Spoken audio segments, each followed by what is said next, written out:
Vairs tu neesi sīkais, Reno, vairs tu neesi sīkais. Dzimis Salaspilī, vienā pagalmā ar Jānu Lasmanaudu. Super sirsnīgs, draudzīgs, atvērts, smaidīgs. Ļoti labsirdīgs, ļoti draudzīgs. Reno ir bijis ar šiem Salaspils jauniešiem pat gadu vai divus ilgāk nekā es kopā. Līdz ar to es viņu apskaužu, jo viņam ir bijusi tā iespēja mūsu dzimtajā pilsētā, kurā basketbols nebija, kad mēs bijām jauni, tos superīgos jauniešus jau paskolot, tajā pašā laikā būt viņiem blakus un saņemt viņu to jaunības eliksīru arī uzsūkt sevī. Piemēram, mani mums ap Astoru, mēs, kad sākām 14 gados trenēties pie pieaugušās komandas, nenormāli palīdzēs. Viņš atbalsta mūs visus. Reno ar savu līdera dotībām, viņš vienmēr varēja just, ka viņš bija kapteinis. Mazliet ķibeli sanāca mums jaunajiem, sanāk mums lielākoties stumtos grozus. Vienreiz Reno izdomāja, palīdzēsim, zin kā. Beigās sanāca tā, kad pagriezām potīt viņam.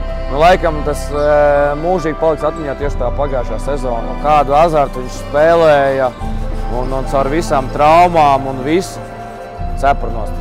Jauniešiem, ko viņš parādīja to nekaunību arī laukumā, tādu neatkāpību. Tāds viens tiesnesis. Ja viņš atnāk uz spēli tiesēt, tu konkrēti zini, ka Reno būs vai tehniskā, vai nesportiskā, vai abas piezīmes. Kad spēle likās tāda neizglābjama, viņš ar saviem klaču metieniem vienkārši atdzīvināja visu komandu un beigās mēs arī uzvarējām spēles.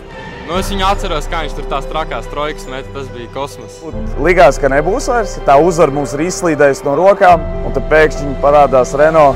Tie metieni bija tie, kas, es domāju, man ilgi paliks atmiņā. Sērijā pret Eastball bija metiens ar sodu, ko viņš ielika no volejbola līnijas. Un gandrīz Markusam iesit. Pagājušajā VRBL pusfinālā Reno iemeta no centra. Tas bija tāds emociju uzvirdums. Tas bija tāda kulminācija, man liekas, visai tai mūsu sezonai. Man liekas, ka tur mēs tieši sapratām, ka mēs varam iekļūt labāko divu komandu skaitā un nākošais gads spēlēt NBL, kas tā arī notika. Cik daudz Reno iedeva Salaspils basketbolā, es domāju, tas tā. Mēs tagad vēl tā neatveram īstenībā, ko viņš ir izdarījis. Liels paldies, ka viņš ir ielicis šajā Salaspils basketbolā. Bet noteikti mēs kaut kādā mirklī Salaspilī pacels viņam to kreklu augšā. Viņš to viennozīmīgi pelnījis. Es ceru, ka viņš sasniegs un piepildīs visus savus mērķus, ko viņš ir izvirzījis. Palikt Salaspils basketbolā. Varbūt kādu reizi kaut kādā rajona čempionātā uzspēlēt vēl.